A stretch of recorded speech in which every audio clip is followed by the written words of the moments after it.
Before there was a universe, before space, before time, there was only that. Not a thing, not a being, but fullness itself. In Neoplatonism, Plotinus called this the One, beyond thought, beyond division, beyond name. The One does not create by effort. Its goodness cannot be contained, and it overflows boundlessly and endlessly. From this overflow arises nous, the intellect, the divine mind. This is the realm of forms, meanings, archetypes. If the One is the first hypostasis, the nous is the second. From the nous emanates the psyche, the world soul, the principle that moves, animates, and gives life. Creation is not a beginning in time. It is a continuous emanation, like light radiating from an original source. In the Gnostic traditions, emanation becomes a drama of depth and distance. Divine fullness, pleroma, extends through successive emanations called aeons. Some Gnostic teachings render to a pre-creation crisis, a fall. According to them, the God of the Bible is a lesser being, called the Demiurge.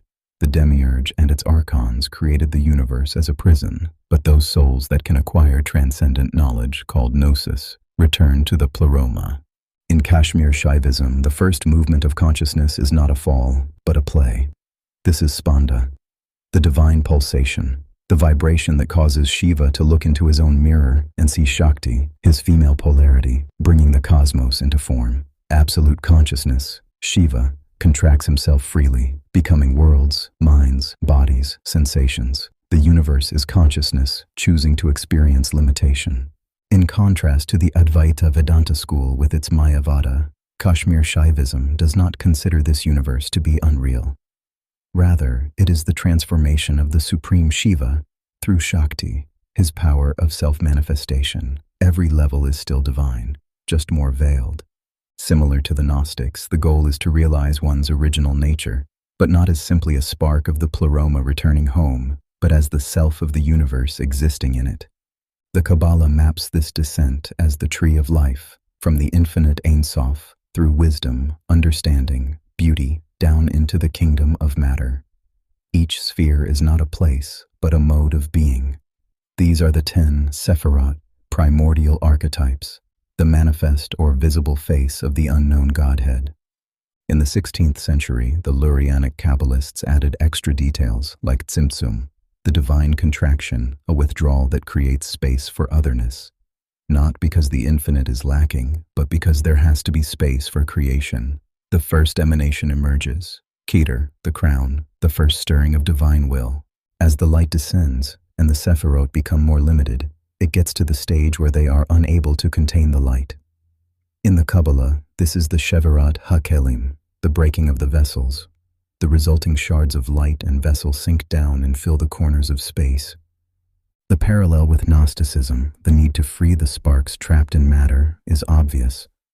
The difference is that for Gnosticism, the goal is individual salvation.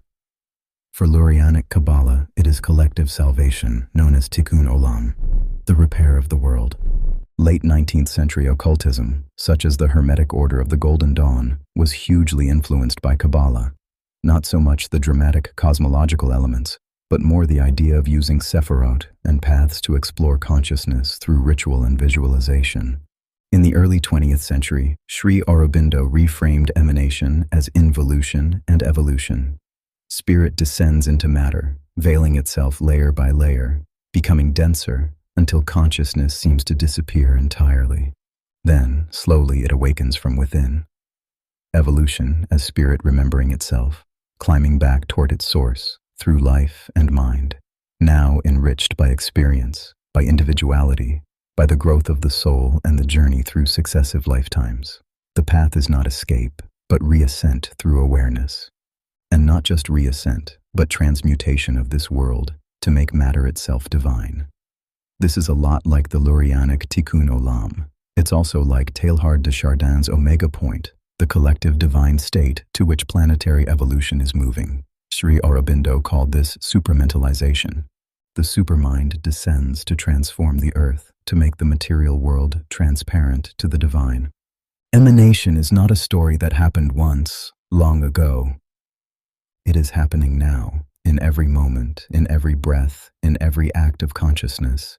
You are the emanation, still unfolding. And and the evolution still ascending.